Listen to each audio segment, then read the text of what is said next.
2 linggo na, wala pa ring update. Hindi pa rin natatagpuan si Yula. Napakalabo ng mga narinig kong balita. Wala raw talagang nahahanap ang mga pulis at ang mga rescuers.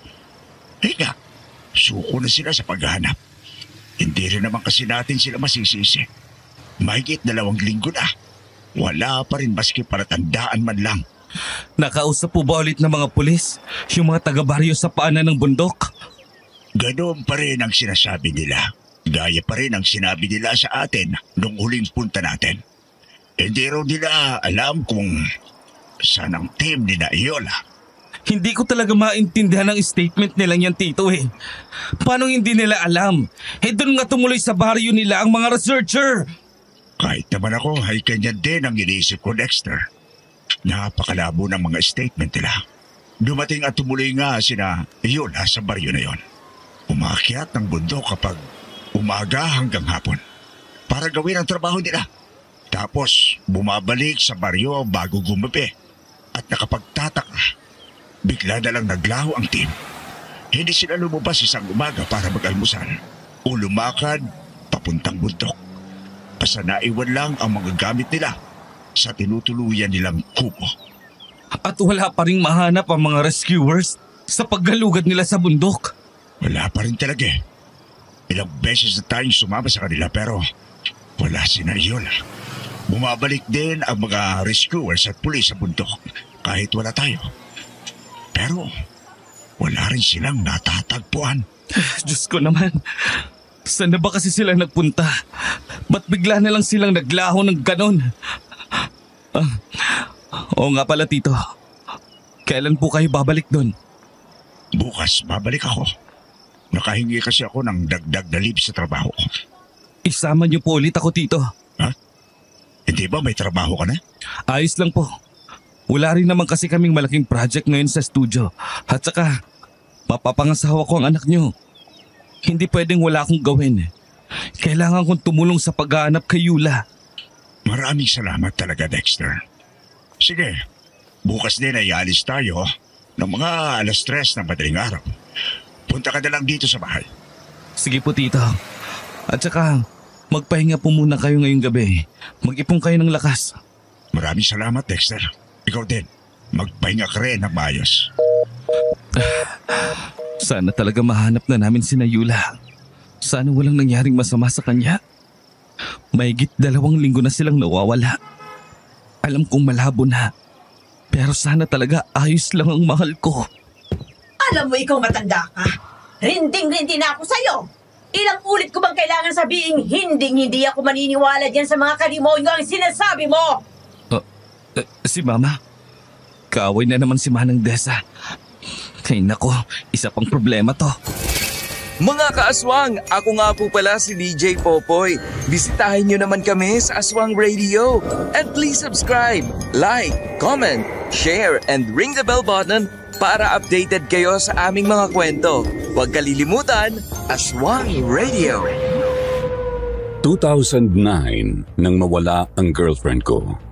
Mula sa amin sa Agusan ay bumiyahe pa Batangas si Yula para sa isang wildlife research project. Yun kasi ang kanyang trabaho. Hindi yun ang una niyang pag-alis papunta sa mga liblib na lugar, kaya kampante kami ng kanyang ama. Subalit, iba ang kinahantungan ng lakad niyang yun. Bigla na lang kasi siyang nawala kasama ng buo nilang team. At dahil sa pagkawala niyang yun, gumuho ang pangarap naming makapagpakasal at bumuo ng masayang buhay. Bago ko nga po pala makalimutan, ako si Dexter, 42 years old na po sa ngayon. Isang audio engineer ngayon dito sa Pasay. Ma, ano na naman po bang problema dyan? Ba't nag-aalburuto na naman po kayo? Paano kasi itong huklubang to eh? Kung ano-anong kababalaghan na naman ang pinagsasasabi. Noong mga panahong yun, nakatira kami sa isang baryo sa Pampanga. Hindi naman po liblib talaga. Ilang minutong biyahe lang mula sa bayan, pero medyo magkakalayo ang maliliit pero sementadong kabahayan. At sa baryo namin ay may isang kakaibang matanda. Nakatira siya sa isang maliit na kubo. Sinasabing isa siyang dating albularya na nabaliw matapos isumpa ng kung anong elemento. Madalas siyang nagpapalakad-lakad sa kung saan-saan at kung ano-ano ang sinasabi. Maniwala ka sa akin, Aida. May nakikita akong madilim na bumabalot dito sa inyong bahay. May mangyayaring hindi maganda sa inyong pamilya. May mangyayaring masama dito sa anak mo. Pinagbabantaan mo ba kami, ha? Pinagbabantaan mo ang anak ko? Anong masamang mangyayari ba yung sinasabi mo? Kung makapagsalita ka, akala mo, alam na alam mo ang mangyayari pa lang, ha? Sinasabi ko sa yung demonyo ka. Walang ibang nakakaalam sa mga mangyayari sa hinaharap, kundi ang Panginoon at ang Panginoon lang. Ma, huminahon ka nga. Nakabulyaw ka na naman eh. Kakainis tong matandang to eh. Manang Desa, pasensya na po kayo Pero pwede po bang umalis na muna kayo? Galit na po kasi Kunin mo ito, Iyo. Dalhin mo kung saan ka man pupunta. Makakatulong yan para protektahan ka sa mga masasamang elemento. Talagang nananadya kang hukluban ka, ha? Ilang ulit ko bang sasabihin sa'yo? Walang ibang makakasalba sa atin kundi ang Panginoon lang. Huwag mong malapit-lapit sa amin yung mga gawang demonyong bigay mo, ha? May inabot si Manang Disa na isang botelya ng langis. Kulay dark brown po ang bote na yon at kasing liit lang ng lalagyan ng gamot. Tatanggapin ko sana, pero bigla yung hinablot ni Mama. Hinagis niya yon sa isang bahagi ng bakuran namin. Tumama sa bato na nasa tabi ng isang tanim niyang luya. Nabasag ang bote at kumalat ang langis sa lupang may pananim. Ako'y nagmamalasakit lamang para sa inyo nitong anak mo, Aida. Pwede mong sabihin ang kahit na anong gusto mong sabihin. Pero kung kinakailangan, hindi ako mag-aatubiling tulungan kayo. Hanapin at tawagin niyo lang ako. Hinding-hindi namin kakailanganin ng tulong ng isang katulad mong alagad ni Satanas! Ma, ano ba? Tama na po. Lumayo na yung matanda. Tara na sa loob. Ay, kahit kailan talaga nakakabwisit yung baliw na yon. Tingnan mo, sinabuyan pa ng langis yung isang puno ng luya. Baka mamatayan, sayang din. Ma, si Manang Desa ang nag-abot ng bote. Pero ikaw ang naghagis niyan dyan. Kapag namatay ang luya, kasalanan mo. Pwede mo naman kasing wag na lang hablutin at ihagis yung bote na yan eh. Ganon. Kasalanan ko pa ngayon. Sino bang bigla nilang sumulpot dito at kung ano-anong pinuputak? Hindi ba yung matandang yun?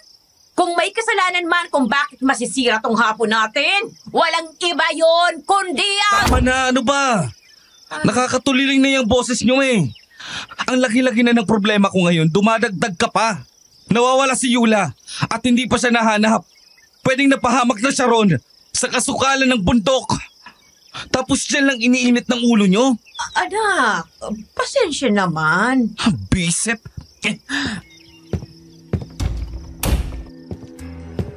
Pagkapasok ko ng bahay, dumiretso ako sa kwarto.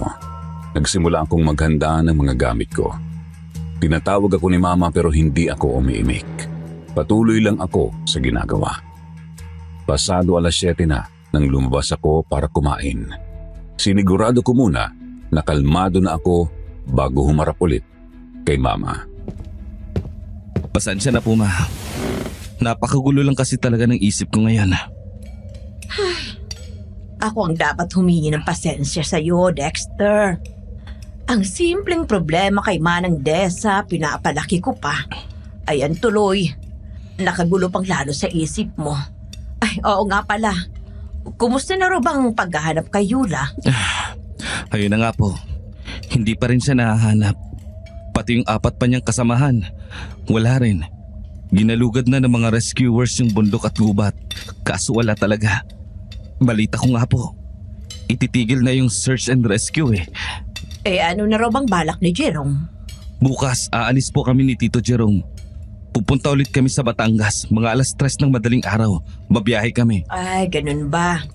Huwag mong kalilimutang manalangin sa Panginoong Jesus, ha, anak? Dalhin mo yung maliit nating Biblia. Ibulsa mo palagi. Manampalataya ka lang. Manalig ka sa Panginoon natin. Tutulungan kanyang mahanap si Yula. Si Mama Aida ay isang classic na relihiyosa. Walang palya sa simbahan at pananalangin. Araw-araw nagbabasa ng Biblia. Lagi rin akong pinapangaralan tungkol sa mga salita ng Panginoon. Pero dahil nga classic na relihiyoso, siya rin yung mapanghusga at mapangmata sa iba. Lalo na roon sa mga taong iba ang pananampalataya at paniniwala. Ito ang mismong dahilan kung bakit palaging mainit ang dugo niya kay Manang Disa. Si Manang Disa na naniniwala sa mga nilalang na hindi karaniwang nakikita nating mga tao. Hindi nga po pala ako sigurado kung kailan ako makakauwi. Makaabutin kami ni Tito Jerome ng ilang araw ron. Naiintindihan ko, anak. Pero sana hindi kayo matagalan. Sana mahanap niyo kagad si Yula. Sana nga po, ma. Sana talaga. Pagkatapos kumain, ipinagpatuloy ko na ang pag-iimpake ko. Hinanda ko pati ang mga gamit ko sa mountaineering, kasama na roon ang military knife ko. Ito po yung kutsilyong parang punyal na ginagamit ng mga sundalong Amerikano. Sa papa ko pa iyon noong nabubuhay pa siya. Madalas ko yung dala kapag namumundok ako. Kapansin-pansin ding may nakaukit na mga salitang Latin sa hawakan ng patalim na yon. Opo, classic na relihiyoso si Mama, pero iba si Papa. Naniniwala siyang posibleng may katuturan ang mga sinaunang paniniwala. Gaya na lang ng pag-iral ng mga kakaibang nilalang at ng mga karunungang labas sa agham at Kristyanismo. Sa wakas, tapos na rin ako mag-empake. Matutulog na ako kagad para magising na maaga. Mag-alas 9 pa lang nahiga na ako. Sinet ko ang alarm ng cellphone ko ng alas 2 ng madaling araw. Nakatulog naman ako agad kasi pagod na pagod din ako nung araw na yon. Mahimbing at malalim naman ang naging tulog ko ng mga unang oras, subalit pagsapit ng alauna, bigla na lang akong nagising.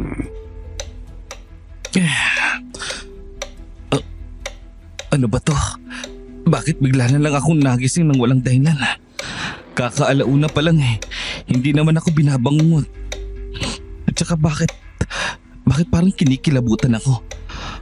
Ba't ba ako nakakaramdam ng ganito? Makainom nga muna ng tubig. Bumangon ako at lumabas ng kwarto. Uminom ako ng tubig sa may kusina. Lumakad ako papuntang sala kasi naroroon banda ang pinto ng kwarto ko. Pero natigilan ako nang maramdamang may tao sa bakuran. Naroon sa may harap ng bahay. Sino kaya yun? Parang may nagmamasid sa akin mula sa labas. Pero bakit ganito? Parang tagos na tagos sa buto-buto ko ang titig niya. Ilang sandali rin akong naistatwa sa kinatatayuan. Nakatitig lang ako sa bintanang nasa tabi ng pinto ng sala. Sarado yun at may nakatabing na kortina, kaya di ko maaninag kung sino ang nasa labas. Gayon pa man ay ramdam na ramdam ko talagang may kung sino roon. Bahala na. Titingnan ko lang kung sino ang nandun. Magdadala ako ng itak. Bumalik ako sa kusina at kumuha ng itak na panghiwa ng karne. Pagkatapos ay pumunta ako sa sala. Dahan-dahan kong binuksan ang pinto. Agad sumalubong sa akin ang napakalamig na hangin. Nanuot yun sa kalamnan ko hanggang buto. Ganoon pa man, nilakasan ko ang loob ko. Sumilip ako sa labas. Noon din ay nakita ko ang isang napakapayat na matandang babae. Abot hanggang bewang ang puti at magulo niyang buhok. Nakatitigan ko ang bilog na bilog niyang mga mata.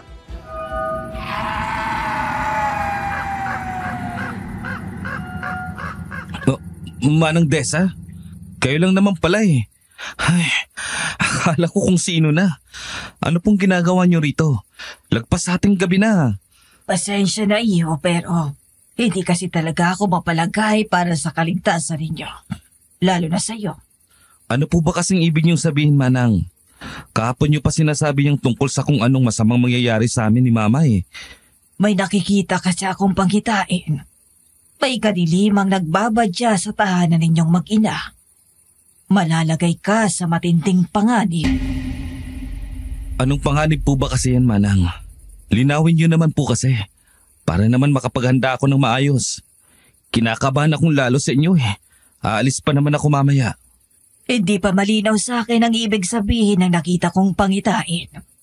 Pero sandali, ikaw ba'y saan pupunta? Papunta ako sa isang bundok sa Batangas.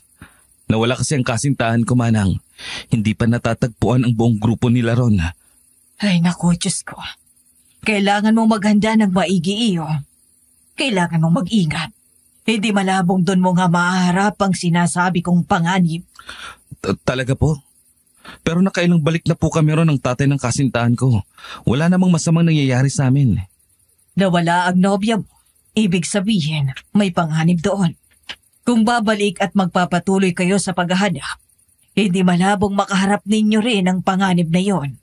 Ano naman pong pwede naming gawin kapag nakaharap ko na ang panganib na yon? Natahimik ang matanda. Kita kong lumigid ang kanyang mga mata sa paligid hanggang sa napatingin siya sa tanim naming luya. Napalingon din ako roon. Nagtaka ako nang makitang tuyot na ang isang tanim naming luya. Yun ang mismong tinamaan ng hinagis na bote ng langis ni Mama. Kita ko rin naroroon pa ang basag na botelya. Yan. Yang luya. Makakatulong sa iyo yan. Yang luya? Ano naman pong may tutulong yan sa akin, Manang? Mukhang namatay na yan, gawa ng langis eh. Patay na ang dahon. Pero bunutin mo ang luya sa ilalim. Makikita mo ang sinasabi ko. Sige po. Duda man sa sinasabi ng matanda, sinunod ko pa rin siya.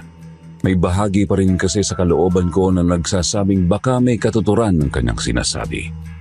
Kaya naman agad kong hinukay ang patay na luya at sa gulat ko, nakita kong buhay na buhay pa pala ang mismong mga luya sa ilalim ng lupa. Subalit, katakatakang ito ay kulay itim. Itim? Bakit kulay itim tong mga luya? Ang luya ay mabisang pangontra sa ibang mga elemento at itim na salamangka. Ngayong nabahira ng mga yan ng pangontrang langis, maaari mong isiping nadagdagan ang bisa nito. Kunin mo lahat ang mga luyang yan. Hatiin mo. Ang kalahati ay iwan mo rito sa inyong bahay. Ang kalahati naman ay dalhin mo. Paano ko naman po gagamitin ang mga to, Manang? Mula sa dadalhin mong kalahati ay pumutol ka ng konti. Itali mo yon sa katawan mo. Pwede mong ilagay sa lubid at gawing kwintas o pulseras. Pwede mo ring itali sa bewang mo. Pumutol ka pa ng konti. Ipahid mo sa mga patalim na dadalhin mo. Mabisa rin ang katas niyan bilang lason sa ibang mga nilalang. Anong mga nilalang po bang tinutukoy nyo? Mga engkanto po ba? Engkanto, maligno, at aswang. Sandali akong nanlamig sa mga sinabi ni Manang Disa. Nanuyo ang lalamunan ko. Sa di malamang dahilan naisip ko bigla paano kong nakuha ng mga ganong elemento ang kasintahan ko. Natauhan lang ako nang mapansing lumalakad na palayo ang matanda. Kapag nakabalik ka na at kung kailangan mo ng tulong, hanapin at tawagin mo lang ako. Nanatili akong tahimik. Hinatid ko lang siya ng tingin hanggang sa maglaho siya sa madilim na gabi. Ano ba tong nararamdaman ko? Bakit ako kinakabahan at kinikilabutan ng sabay? Bahala na. Susundin ko na lang mga sinabi ng matanda. Wala namang mawawala eh. Pero kailangan hindi ito malaman ni Mama. Inayos ko ang pinagtamnan ng luya. Tinabunan ko yun ng lupa tapos niligpit ko na rin ang basag na boteng naroroon. Pagkatapos pumasok na ako. Hinati ko nga ang mga itim na luyang nakuha ko. Ang kalahati nilagay ko sa baunan, tsaka tinago ko sa ilalim ng kama ko. Ano na nga ba yung sabi ni Manang? Babali ako ng konti sa luyang to para gamitin. Alam ko na. Papahiran ko ang military knife ni Papa. Tapos, gagawa na rin ako ng parang habak. Piniga ko ang luyang itim at pinahin ko sa patalim ng military knife. Kita kong itim na itim din pati ang katas nito. Pagkatapos pumutol pa ako ng konti, nilagay ko yon sa isang maliit na panyong pula, tsaka tinali ko yon ng maigi. Nilagyan ko pa iyon ng mahabang lubid at tinali ko sa bewang ko. May natira pang luya. Nilagay ko yon sa isa pang baunan at nilagay sa bag na dadalhin ko paalis. Ayan, ngayon, handa na ako. Magbibihis na ako nang makaalis na. Aalis ka na ba, anak? Ma, ikaw pala. Bakit po kayo gumising? Maaga pa eh. Siyempre, hindi ka pwedeng umalis nang hindi nagpapaalam ng maayos sa akin. Oh, bakit parang gulat na gulat ka? Wala po. Wala lang po, ma. Masyado lang akong na-focus sa paghahanda. Oh siya, ipaghahanda muna kita ng kape at makakain. Magbihis ka na dyan. Sige po, ma. Nagbihis nga ako. Pagkatapos ay nagkapi ako at kumain. Pagsapit ng 2:30 ay nagpaalam na ako kay mama. Dumiretso na ako sa bahay ni Yula kung saan naghihintay ang kanyang papa na si Tito Jerome. Handa ka na ba, Dexter? Opo, Tito. Handa na ako. Rekta Batangas na po ba tayo? Oo, didiretso tayo sa police station nila doon. Agad kaming bumiyahe ni Tito Jerome. Ginamit namin ang SUV nila. Tuloy-tuloy kaming bumiyahe. Nakarating kami sa pakay naming lungsod sa Batangas ng pasado 8:00 ng umaga. Hinarap naman po kami ng mga pulis na kasama sa paghahanap. Sinabi nila ang mga bagay na alam na namin. Ginalugad na ng mga pulis at rescuers ang bundok at gubat at hindi talaga mahanap ang grupo ni Yula. Walang alam ang mga taga-baryo sa paanan ng bundok. Sinabi rin nilang itinigil na nga ang search and rescue operation. Nakakainis to. Walang silbing mga parak. Ang dami nilang tumulong sa paghahanap. Wala man lang silang nakitang maski isang kagrupo ni Yula. Hayaan mo na sila, Dexter. Ang mabuti natin gawin ngayon ay tayo na lang ang magkusang bumalik sa bundok. Wala rin naman tayong maasahan sa mga yun. Oo nga po pala. Ano nang sabi ng office ni Yula? Babalik din daw sila rito. Pero bukas pa sila makakarating. Magdadala raw sila ng dagdag rescuers. Ang kaso, hindi naman po tayo pwedeng tumunganga na lang at maghintay ng bukas. Yun nga mismo. Sige, pumunta na tayo sa may bundok. Pagkarating natin sa paanan, magtanong-tanong na lang tayo ulit sa mga tao. Doon na rin tayo mananghalian. Mula sa lungsod, bumiyahe kami ng mga kalahating oras ni Tito Jerome. Pagkatapos ay lumakad kami ng halos 2 oras para marating ang baryo sa paanan ng bundok. Pasado 11:00 na po ng umaga noon kaya sumilong na muna kami sa ilalim ng isang puno at kumain. Malapit po kami noon sa isang ilog. Tanaw namin ang mga kabahayan ng baryo sa may di kalayuan. Ang bundok, payapang-payapa kung titingnan. Pero, bakit ba ako kinukutuban ng masama? Ngayong tinitingnan ko yan. Ilang ulit ko naman ang pinagmasdan yan kada balik namin dito. Napalingon din ako sa malapit na bundok. Hindi ito ganun kataas pero napaka-berde ng kulay. Kahit sa malayo pa lang halata mo ng punong-puno ng mayayabong na mga halamanan, damuhan at kakahuyan. Ilang ulit ko nang napagmasdan ang bundok na yon. Pero sa pagkakataong yon may nararamdaman akong di maipaliwanag na kaba. May kung anong mabigat talaga sa pakiramdam ko. Dati naman, purong pagkabahala lang kina Yula ang nararamdaman ko kapag tumititig ako dyan. Bakit ngayon? Parang may bumubulong sa akin na mag-ingat pang lalo. Parang may nagsasabi sa akin malalagay kami sa matinding alanganin. May problema ba, Dexter? Tito? Ano bang iniisip mo habang nakatitig dyan sa bundok? Hindi mo pa ginagalaw yung pagkain mo. Pasensya na ho, Tito. Kinukutuban lang kasi ako ng masama. Pakiramdam ko, may kakaibang mangyayari sa pag-akyat natin ulit dyan para hanapin si Yula. Anong kuto ba yan? Hindi ko pa pumatukoy kung ano talaga eh. Basta parang may bumubulong sa akin na mag-ingat. Magandang tanghali. Pasensya na kung sisingit ako sa usapan ninyo. Pero pwede ko bang malaman? Akyat kayo ulit sa bundok? Napahinto kami sa pag-uusap at sa pagkain nang may lumapit sa aming isang lalaki. Naalala ko yun. Yun na yata ang pinakamadalas naming makausap tuwing nagpupunta kami ron sa baryo para maghanap. Bagamat wala rin siyang malinaw na impormasyong nasasabi. Sa tansya ko ay nasa 30 anyos na ito. Merong lumang gomang bota ang mga paa. Medyo magulo ang gabatok na buhok. Nakasuot ng kupas na pulang t-shirt. Ang pantalong maong ay nakarolyo pataas ang mga binti. Oo, aakyat kami ulit para hanapin yung mga nawawalang researcher. Kayo lang? Hindi nyo kasama ang mga pulis? Oo titigil na raw sila sa pag-search and rescue. Hanggang ngayon kasi, wala pa rin silang mahanap na anumang lead. Kailangan nyong mag-ingat ng maigi kung ganon. O mas mabuti kung huwag na kayong tumuloy. Hindi nyo alam ang panganib na naghihintay sa inyo ngayon. Teka iyo, ano bang ibig mong sabihin?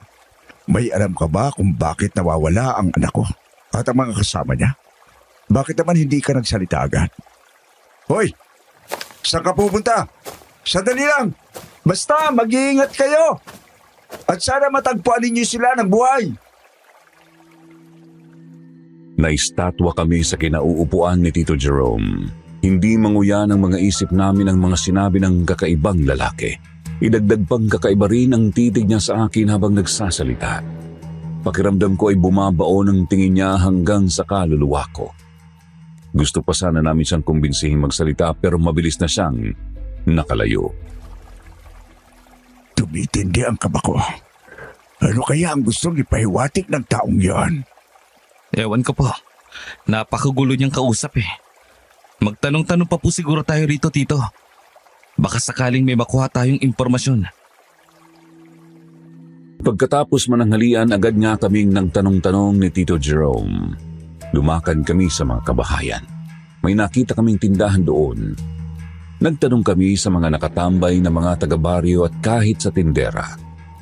Pero hindi sila sumagot ng maayos. Sinabi lang nila mag-ingat nga raw kami sa pag-akyat. Ganun lang din ang sinabi ng iba pang mga taga roon na nakausap namin. Manang, magtatanong lang naman po sana kami kung ano ba talagang... nakakainis na to. Ayaw talaga nilang magsalita. Wala po tayong makuhang anumang impormasyon. Pansin ko lang, Dexter. Lahat sila. May kung anong kinatatakutan. Siguro nga may tinatago sila. Pero nararamdaman ko kasing takot ang nagtulak sa kanila para maglihim ng ganyan. Napapansin ko rin po yan, Tito. Ang tanong na lang ngayon ay, ano kayang kinatatakutan nila? Teka nga, di ba yun yung lalaki kanina? Oo nga no. Minamatyakan ba niya tayo? Nakakainis. Mabilis na naman siyang lumayo. Gusto ko siyang habulin at kumprontahin sa tutunan. Pero wala na tayong oras para ron. Mag-alauna na ng hapon. Kailangan na nating umakyat. Kaya nga po mahirap kung aabutin tayo ng gabi sa daan. Kailangan nating makabalik dito sa baba bago lumubog ang araw. Sige na, lumakad na tayo. Mag-aalauna na nang lumakad kami paakyat ng bundok. Sa nalaman namin, nasa 1 oras mahigit lang para marating ang tuktok. Sa isip namin sakto na yon para magalugad namin ang lugar at makababa bago mag-alas 5:30. Habang naglalakad nga ay palingon-lingon kami baka sakaling mamataan namin sina Yula sa kung saan. Tahimik at payapa ang bundok. Walang katao-tao sa paligid. Mukhang totoo nga ang sinabi ni Yola. Hindi nga pinupuntahan ng mga turista tong lugar na to. Tsaka, wala na nga akong nakikitang mga pulis o rescuer sa paligid. Huwag na po nating asahan ng mga iyon. Magpatuloy na lang po tayo. Nagpatuloy nga kami sa paglakad ni Tito Jerome. Hindi naman mahirap akyatin ang bundok na yon. Hindi naman masyadong matarik at masukal. May bangin pero madali namang iwasan.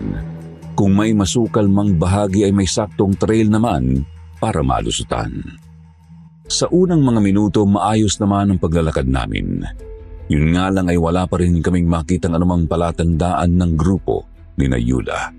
Hanggang sa lumipas ang mga kalahating oras. Ano tong nararamdaman ko? Ba't bigla na lang akong nanlalamig? May problema ba, Dexter? Bakit ka napahinto? Bigla na lang po kasi akong kinilabutan ng kakaiba. Pakiramdam ko, may kung sino sa paligid. May tao pa yata rito. Mukhang meron niya. May kumakaluskos doon. Tingnan mo, gumagalaw ang mga halaman doon. Sino nandyan? May tao ba dyan? Hindi mo kailangan na magtago ng ganyan sa amin. Huwag ka mag-alala. Hindi kami masasamang tao. Walang sumasagot. Teka, lapitan ko. Lumakad si Tito Jerome papunta sa halamang nakita naming gumalaw. Agad din naman akong sumunod sa kanya. Hindi pa rin nawawala ang kaba ko. Nakikiramdam lang ako habang naglalakad at nakatitig sa halamanan. Hindi pa man kami tuluyang nakakalapit doon ay naramdaman ko na lang na may mainit sa bewang ko. Ang luyang nakatali sa baywang ko. Umiinit. Ano nangyayari dito? Sino ba kasing daan dyan? May tao ba dyan? Huwag ka kasing matakot. Hindi naman kami masasamang tao eh. Hindi ka namin sasaktan. Naparito lang kami kasi may... Diyos ko. Tito, ano po nakita niyo dyan? Ba't kayo... tinamaan ng lintik? Anong klaseng hayop gubat yan? Daga ba yan o ano? Parang daga na aso. Ang laki!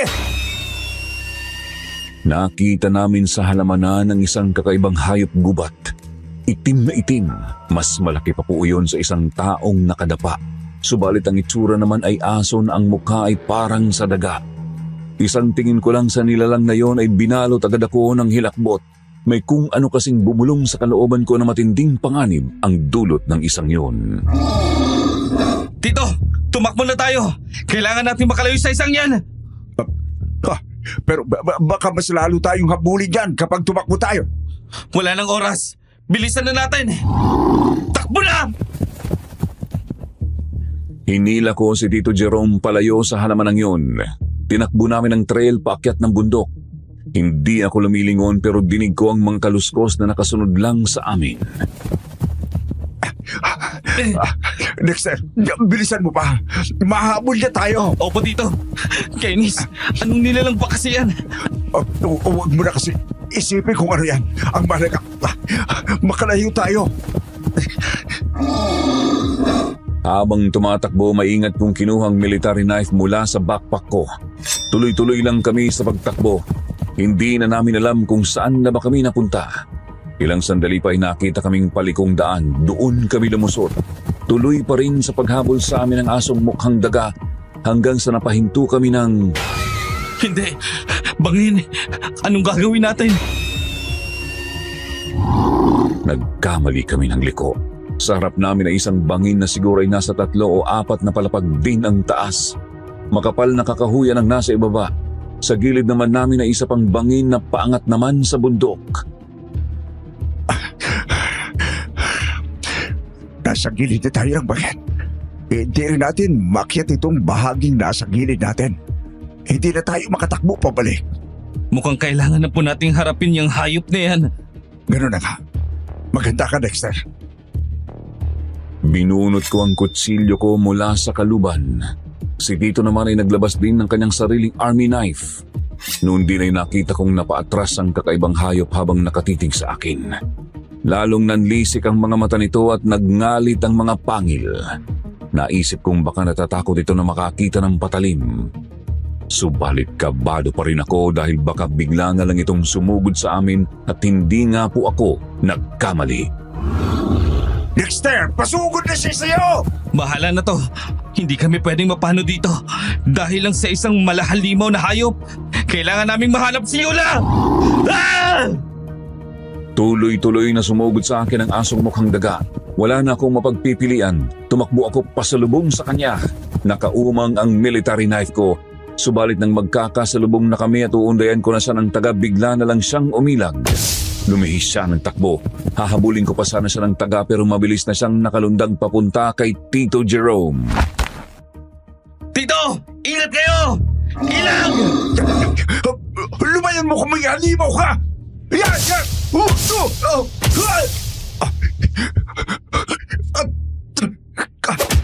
Hindi! Tito! Sinubukan ni Tito Jerome na patamaan ng dala niyang patalim ang asong daga, subalit nagawa ulit nitong makailag.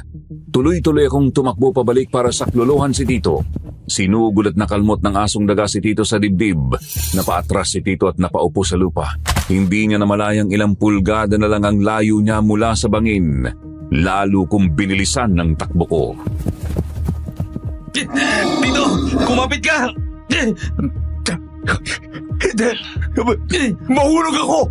Mahulog ako! Tito! Kumapit ka lang!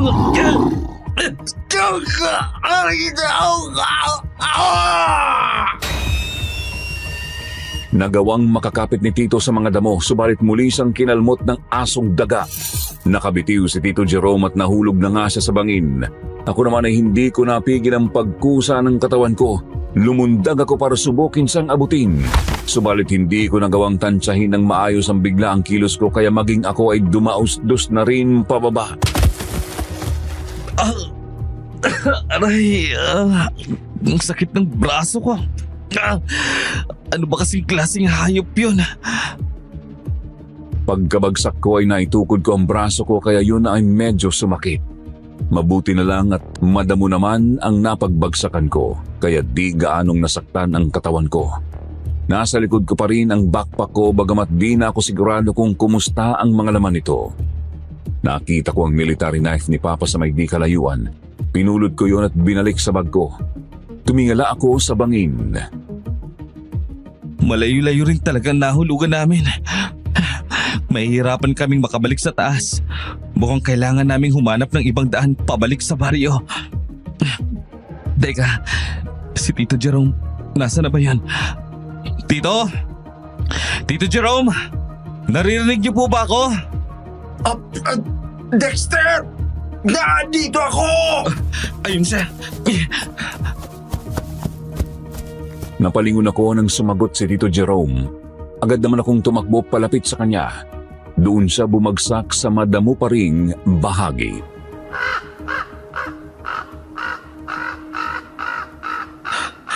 Tito, ayos lang po kayo? Masakit ang isang binti sa balakang ko. Pero mukhang mawawala rin ito. Maya-maya. Hindi naman ako napalian.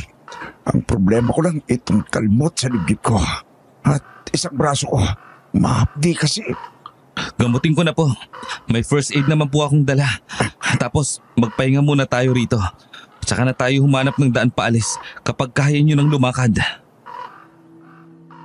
Inasikaso ko nga po ang mga sugat ni Tito Jerome. Mabuti at hindi naman pala ganun kalalim ang mga yon at napatigil ko rin ang pagdurugo. Noong ibinabalik ko na ang first aid kit sa backpack ko ay napansin ko ang baunang may lamang luya.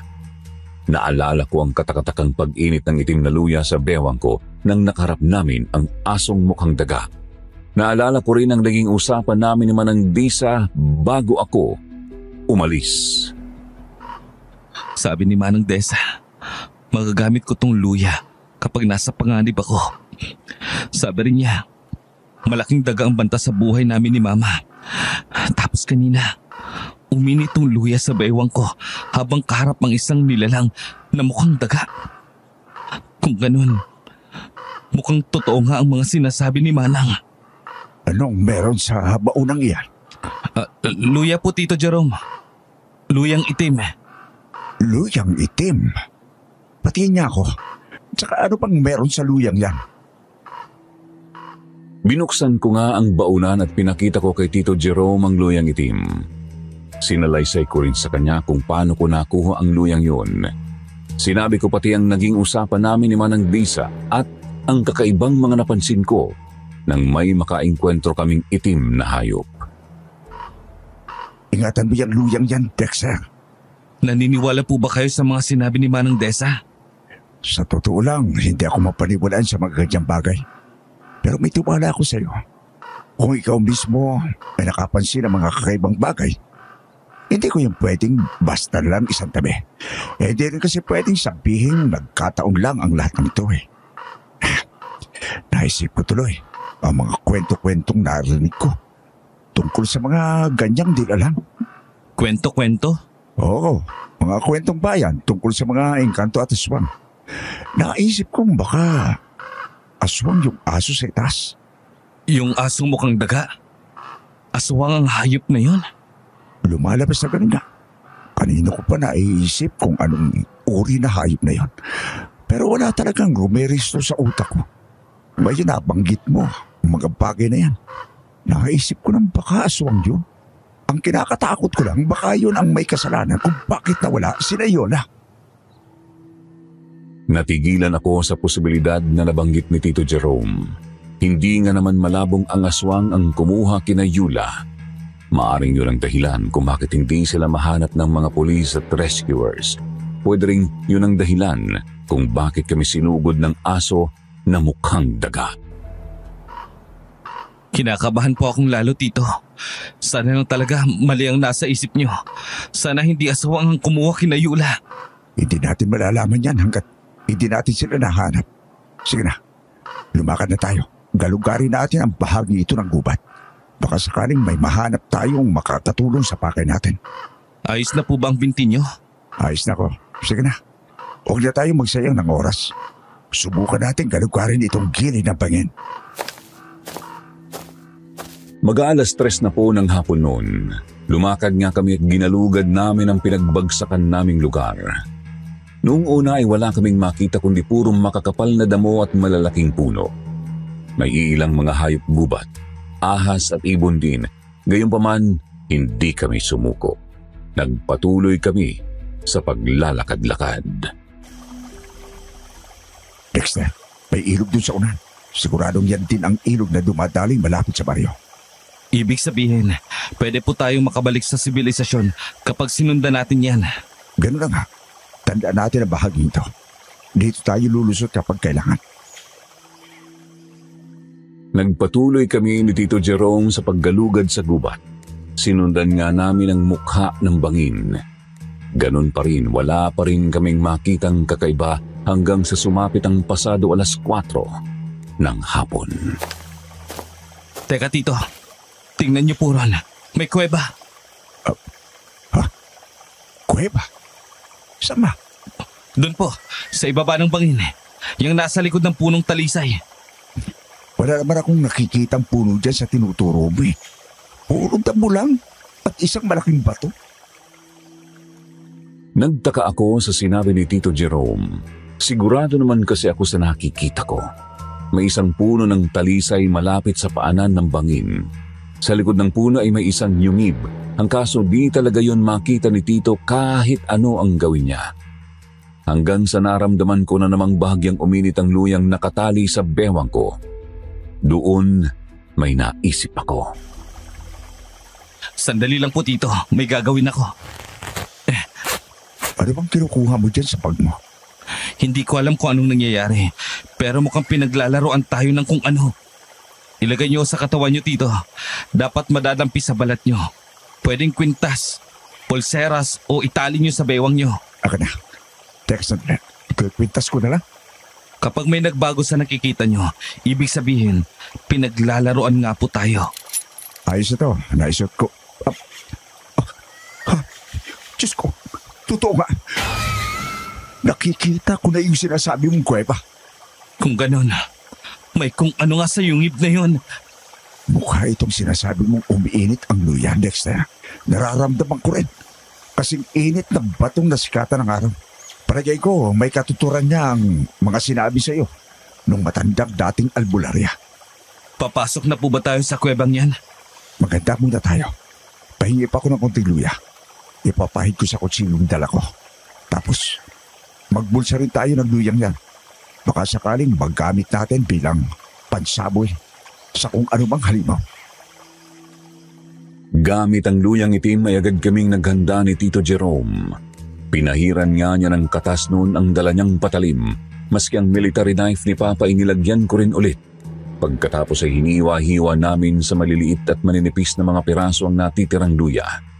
Medyo marami pa naman yun. Tapos binulsa namin. Nilapag din namin ang mga dala naming backpack. Tanging mga patalim at maliliit na flashlights lang ang dala namin para di kami mahirapang kumilos sa loob ng yungib. Handa ka na, Dexter? Opo. Tara na po sa loob. Mag-ingat po tayo. Maingat kaming lumapit at pumasok ni Tito Jerome sa yungib. Sinalubong kami ng manipis at mahina pero napakasangsang na hangin. Kung ikukumpara ay katulad yon ng amoy ng hangin na dumaan sa laksalaksang mga bulok na bangkay.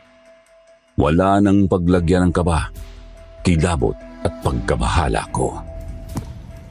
Walang dudang hindi nga po ordinaryong kuweba to. At pakiramdam ko, marami pa tayo makikitang kahila-hilakbot sa loob. Tara, bilisan natin. May natapakan ako. Lumakatok. Ano po ba yan? Oh, anak ng... Ulo! Ulo ng tao! Hindi lang po basta ulo yan, Tito. Ulo po yan ni Leo. Yung isang kasama ni Yula sa team. Hindi na talaga tama to. Pumasok na tayo. Sigurado na andito ka na ko. Na andito si Yula. Lumakad pa kami papasok ni Tito Jerome. Hindi nagtagal may nakita na kaming iilan pang mga bahagi ng katawan ng tao. May putol na braso, binti at mga laman loob. Kahit todo na ang takot ko noon, pinapalakas naman ng pag-aalala ko para kay Yula ang kalooban ko. Hanggang sa may marating kaming isang maliit na yungib sa loob ng kuwebang yon. Pumasok kami sa yungib at nadatnan namin ang isang babae. Nakasalampak sa isang sulok. Walang suot maski isang damit. Badet?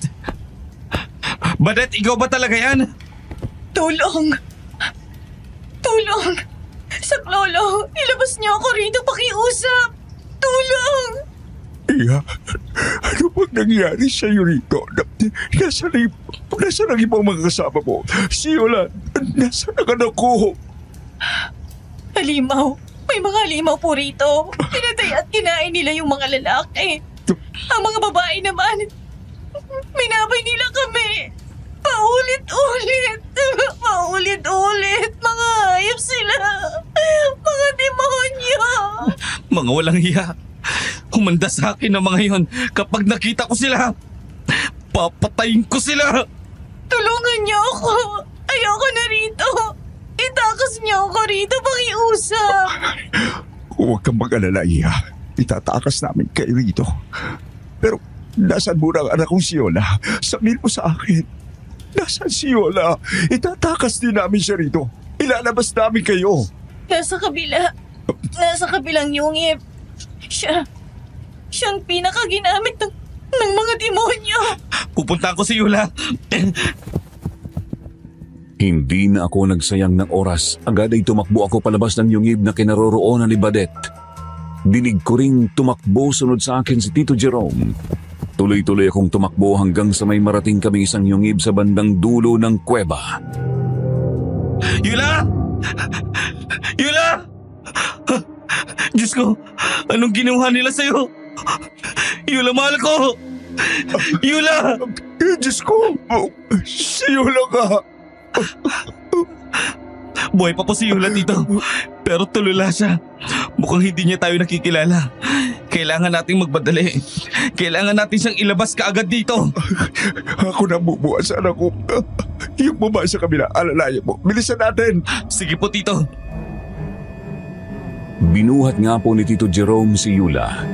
Gaya ni Badet ay wala rin siyang suot na kahit anumang saplot. Tulala at hindi po talaga makausap. Agad ay lumabas kami sa yungib na yun.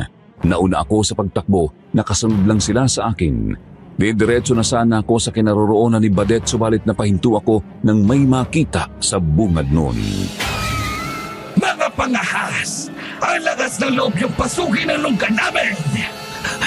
Tulong! Dexter, saklolo! Hindi. Anong klaseng halimaw yan? Sandali akong naistatwa sa kinatatayuan dahil sa nakita. Isang halimaw kasi ang nakaharang sa daan. Isa itong karimaharimarim na nilalang. Tao pero ang ulo ay kapareho sa asong daga na humabol sa amin. Medyo malaki rin ang pangangatawang nababalutan ng itim na balahibo. Ang malala, hawak nito si Badet. Duguan ang bandang dibdib at isang braso ng babae. Bitiwan mo yung babae! Sino ka para utusan ako, ha? At sino ka para babuyin ang mga mahal namin sa buhay? Isa ka lang hamak na tao. Wala kang karapatang manduhan ako. Papatay ako kung kailan ko gusto. Kakain ako kung kailan ko gusto. Bubuo ako ng anak kung kailan ko gusto. Walang hiya kang hayop ka. Mamatay ka na. Mauna tong kaibigan mo. Ah! Wag! Hindi na ako nag-isip. Agad ay tumakbo ako pasugod sa halimaw. Kita kong aktong sasaksakin ng halimaw si Badet gamit ang matatalim na mga kuko. Noon din ay sinuot ko sa bulsa ko ang kaliwa kong kamay at kumuha ko ng 2 piraso ng luyang itim. Tinagis ko yun sa aswang. Lintik kang tao ka. Masyado kang pangahas. Pakialamero.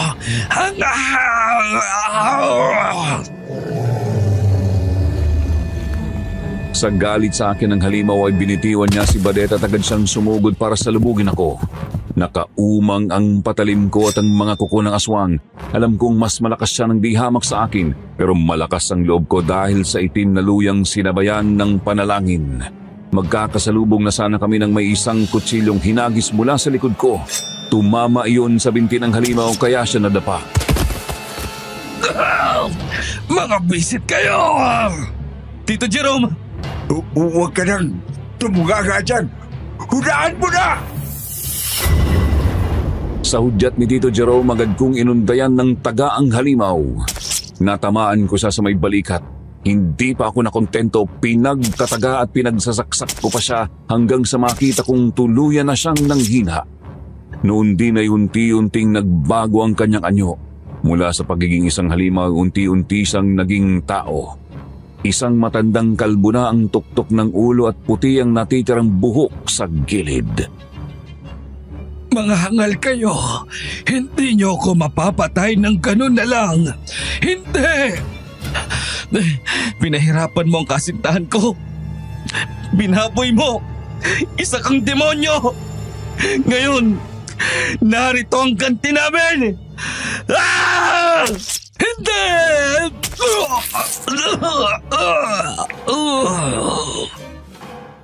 Hindi ko na pinigil ang sarili ko. Sinaksak ko ang matanda sa mismong gitna ng dibdib nito.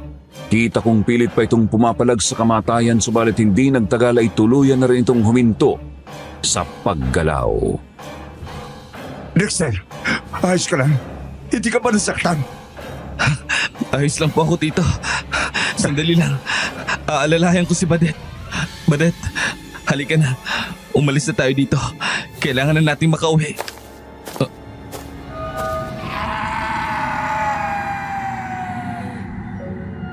Badet! Badet! Naku! Diyos ko! May problema ba, iyo? Wala na po siya, Tito. Patay na si Badet. Mukhang napinsala ang puso o baga niya. Nakakagalit ang aswang na yun! Bakit ba kailangan tong gawin sa mga tao? At bakit kailangan magkaganito ang anak ko? Tito, umalis na po tayo rito sa kuwebang to. Kailangan na nating maiuwi si Yula. Palihim na lang po natin sabihin sa mga pulis ang tungkol dito sa nakita natin. Magpapadala ako ng anonymous message. Mahirap na. Baka tayo pa ang maparatangan sa kademonyohang ito. Lumabas kami ni Tito Jerome sa yungib. Dala niya si Yula. Binalikan namin ang mga bag namin. Sinuotan ko si Yula ng damit. Pasado 5:00 na po ng hapon noon at magtatakip silim na.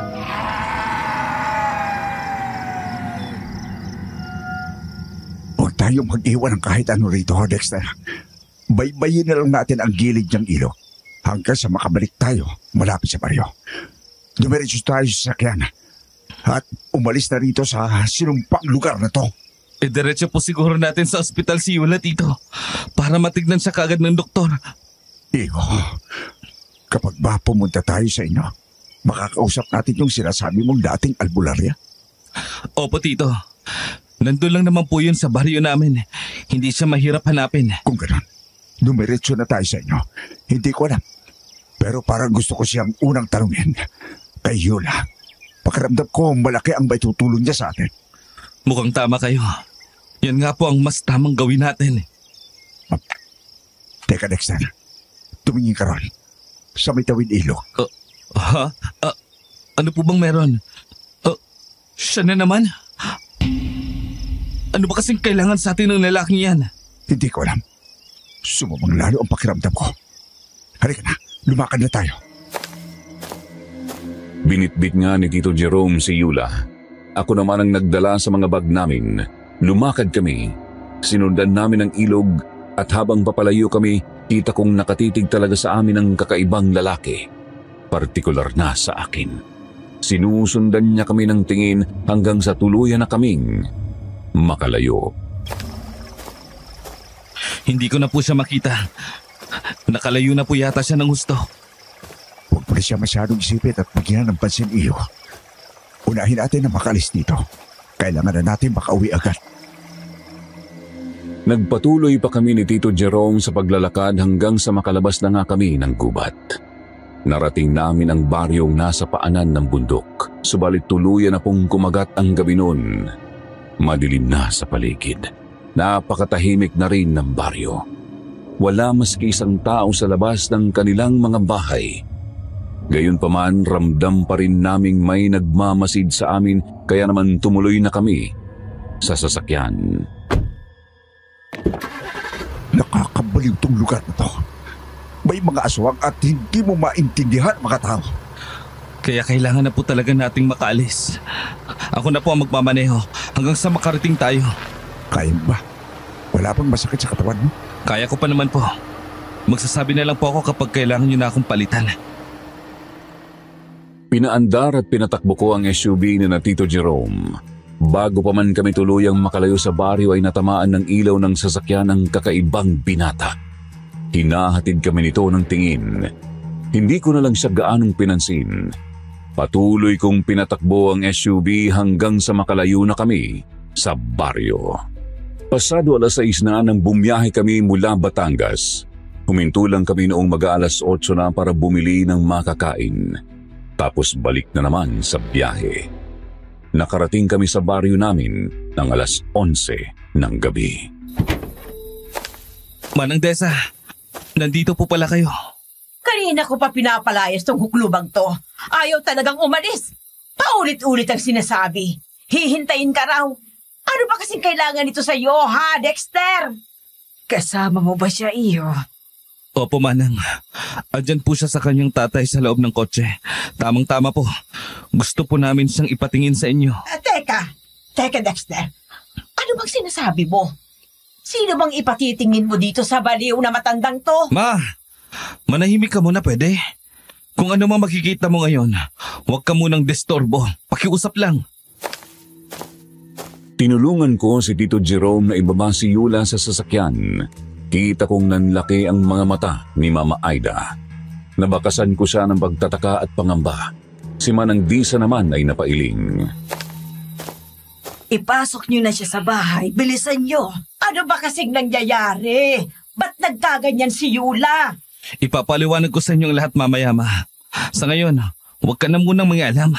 Nasa alanganin ang buhay ni Yula. Ipasok niyo na siya. Ikaw naman, iyo. Maglagay ka ng luya sa pinto at mga bintana nitong bahay ninyo. Ano po? Bakit po? Para saan? May nakasunod sa inyo. Agad ng lamig ang kalamnan ko sa sinabi ni Manang Disa. Nagpalinga-linga ako. Noon din po ay nanlaki ang mga mata ko nang makita ko na naman ang kakaibang binata. Kasama niya ang matandang dapat ay pinatay ko na. Hindi, Mare. Paano nila tayo masusundan? Wala na ba silang sasakyan? Ipasok niyo na po si Yula, Tito. Bilis! Ako na pong bahala sa kanila. Oo, sige. Pumasok si Tito Jerome ng bahay. Karga pa rin niya ang kanyang anak. Dumiretso sila sa kwarto ko at sumunod sa kanila si Manang Disa. Ako naman ay tarantang pinaglalagyan ng luyang itim ang mga pinto at bintana ng bahay namin. Pagkatapos ay nanatili ako sa may sala. Hawak ko ang military knife ni Papa. Anak, Dexter, nakikiusap ako. Sabihin mo naman kung anong nangyayari. Naguguluhan na kasi talaga ako eh. Kinikilabutan ako sa mga kinikilos nyo. Aswang. aswang. Mga aswang ang dumagat kina Yula. Pinatay nila ang mga lalaki sa grupo. Ang mga babae naman, binaboy nila. Ginawa nilang parausan. Dexter naman eh. Magsabi ka nga ng totoo. Katang-isip lang yang mga nilalang na yan. Walang ibang may kapangyarihan kundi ang Diyos at ang Diyos lamang. At yun ang katotohanan. Kaya imposible yung sinasabi mo. Ma, ano ba? Tumahimik ka na muna please. Hindi mo alam ang sinasabi mo. Muntik na kaming mamatay ni Tito Jerome doon. Tapos sasabihin mong hindi totoo ang mga aswang? Totoo sila, ma. Totoo sila. Pero anak, wala sa Biblia ang... Masakit! Si Yula. Taranta akong napatakbo papunta sa kwarto ko kung nasaan si Yula. Sumunod sa akin si Mama Aida. Pagkabukas pa lang namin ng pinto ay napahinto kami sa nakita. Si Yula nakatali sa kama ko. Nakadipa at nakabukaka. Wala rin siyang damit. Si Manang Disa ay hinihilot ang bandang dibdib at tiyan ng kasintahan ko.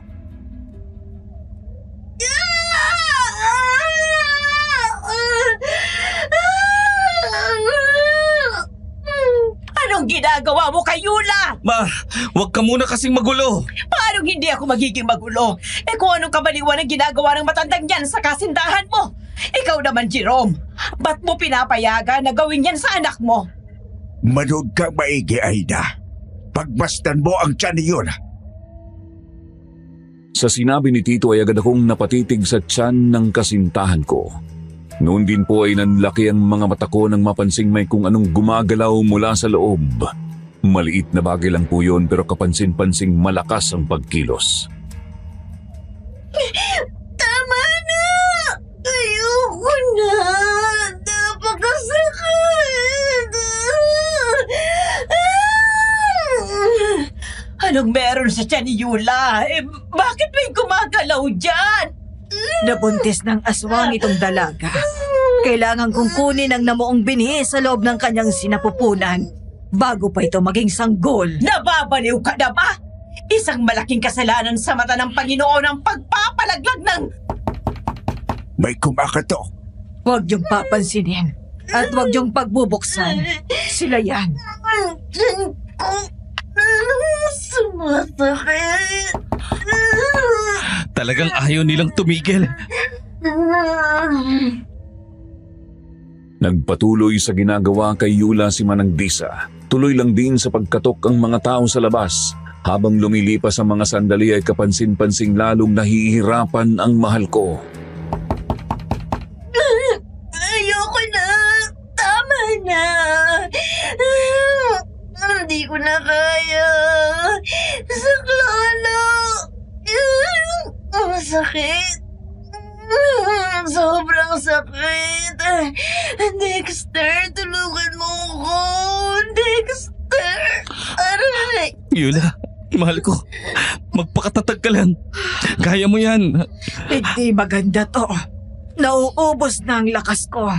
Masyadong makapit ang bata. May pwede ba kaming magawa, Manang? Meron. Pero napakadelikado dito. Kailangan yung makahanap ng paraan para mapalayas yung mga aswang sa labas. Sila ang dahilan kung bakit lalo akong nahihirapan. Ayaw nilang mawala ang sanggol. Teka nga sandali. Kung mga halimaw yung nasa labas, hindi naman yata tamang humarap sa kanila ang anak ko. Gagawin ko. Iisip ako ng paraan. Papalayasin ko ang mga yan. Pero anak, Sasama ko, tutulungan kita iyo. Ma, dito ka na lang muna. Tumulong ka sa pagbabantay kay Yula. Kinuha ko sa ilalim ng kama ko ang tinago kong baunang may luya. Pagkatapos ay lumabas kami ni Tito Jerome ng kwarto. Bit-bit namin ang kanya-kanya naming patalim. Dumiretso kami sa may sala kung saan patuloy pa rin ang pagkatok ng kung sino sa labas. Tito, bigayin niyo po itong piraso ng itim na luya sa kamay niyo. Makakatulong yan para may panlaban pa rin kayo kahit mabitiwan niyo yung kutsilyo. Salamat, Dexter. Ngayon, ano pa kayang gagawin natin? Paano natin sila mapapaalis? Subukan muna natin silang lituhin at sindakin. Tapos, tsaka tayo sumalakay. Sampuyan natin sila nitong pinigang luya. Hindi po magiging ganun kadali yun. Dalawa sila. Mag-ama o maglolo yata sila. Tama ka. Alanganin tayo kung susugod tayo tapos magkasama sila. Ganito na lang po. Lalabas ako sa likod bahay. Kukunin ko ang pansin nila. Kapag sumigaw ako, doon po kayo lalabas. Siguro ninyo ang malapit sa inyo. Pwede yan. Sige, kuha ko. Lalabas na po ako. Kailangan nating magmadali. Mag-ingat kayo.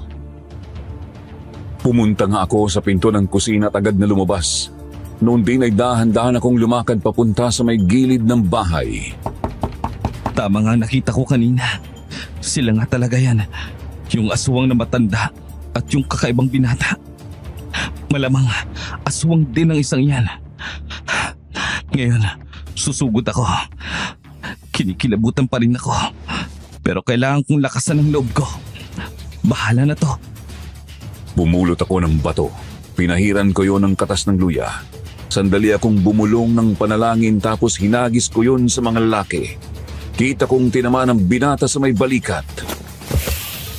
Aray ko! Sakit to na! Sinong na dyan? Ayos. Nasa pulko yung isa. Umusok ang balat ng tamaan. Hayon anak! Hayon ang siraulong muntik na pumatay sa akin. Nakita na nila ako. Heto na yun. Talagang nakuha mo pang sumunod ditong matanda ka? Ano? Gusto mo talagang matuluyan ha? Manahimik ka. Hindi kita mapapatawad sa ginawa mo sa akin at sa pagkuha mo sa magiging ina ng mga anak ko. Ngayon, pagbabayarin kita! Nagbabago na siya ng anyo. Bahala na. Kahit nakita ko na ang malahalimaw niyang itsura ay nahintakutan pa rin ako. Dagdag pa sa kilabot ko ay ang pagbabago rin ng anyo ng binatang lalaki. Kitang-kita kong siya pala ang asong mukhang daga na humabol sa amin ni Tito Jerome. Lagot ka sa akin, tao ka. Hindi kita patatakasin. Tatapusin kita. Dami mong satsat. Gawin mo kung kaya mo. Pangit! Kita kong sumugod sa akin ang matandang nasa anyong aswang. Aktong susunod dapat ang asong mukhang daga subalit dinig kong nagbukas na ang pinto ng sala. Noon din ay nakampante ako. Nang papalapit na sa akin ang demonyo, agad kong hinagis sa kanyang isang piraso ng pinigang luya. Bisit ka talagang tao ka. Ano na naman ba to? Sobrang hapdig! Hindi pa ako tapos! Indik na! Anak na! Gaganti ka pa ha? Tinamaan ko ng luya sa mukha ang aswang kaya ito napapikit. Kinuha ko ang pagkakataong yun para sugurin siya. Nagawa ko siyang saksakin sa isang braso, subalit nakalmot din niya ako sa tagiliran. Hindi mo ko mapapatay! Ikaw ang tatapusin ko! Napakadami mong ebas! Mamatay ka na lang!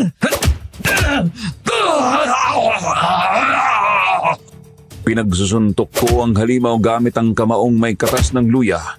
Nang makabuelo ay muli ko siyang sinaksak. Tinamaan siya sa may sikmura. Doon ay napatihaya ang halimaw, kaya naman inundayan ko pa siya ng magkakasunod na saksak at taga. Nakakainis ka na! Ano bang meron sa'yo? Huwag mo nang intindihin. Hamak na aswang ka lang. Isang tao na marunong magmahal, magalit at gumanti. At ngayon, matitikman mo ang ganti ko. Hindi!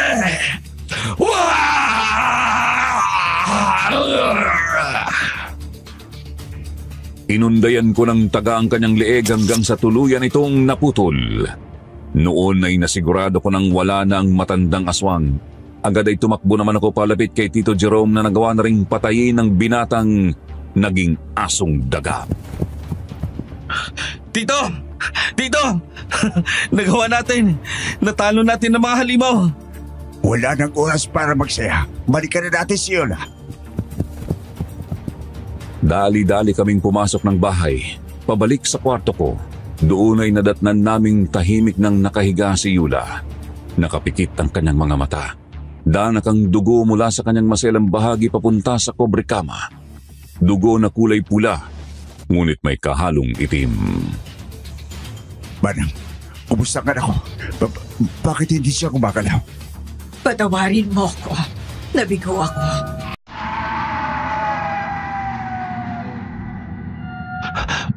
Manang naman, ano po ba kasing nangyari kay Yula? Nakuha niyo po ba yung binhi ng aswang? Nailabas ni Manang Des ang maliit na halimaw, anak. Kitang-kita ko. Isang itim na daga, pero Pero ano? wala na si Yula. Ano? Hindi! Hindi totoo yan! Hindi! Yula! Yula na! Yula! Kumising kayo na! Yula na ako! Gumuho ang mundo namin ni Tito Jerome. Matapos ang lahat ng nangyari, hindi kinaya ni Yula ang epekto ng halimaw sa kanyang sinapupunan. Dahil doon na ilang araw, linggo, buwan at taon din akong nalunod sa pighati. Hindi ko malaman kung paano ako babangon. Mabuti na lang at nagawa ko namang makaahon paglaon. Sa tulong na rin ng madalas na pagbisita ni Manang Disa sa bahay. Pinapainom niya ako ng mga halamang gamot na nakakatulong kahit paano para gumaan ang pakiramdam ko. Sa awa rin na may kapal, hindi na ako ulit nakaengkwentro ng ganoong mga nilalang.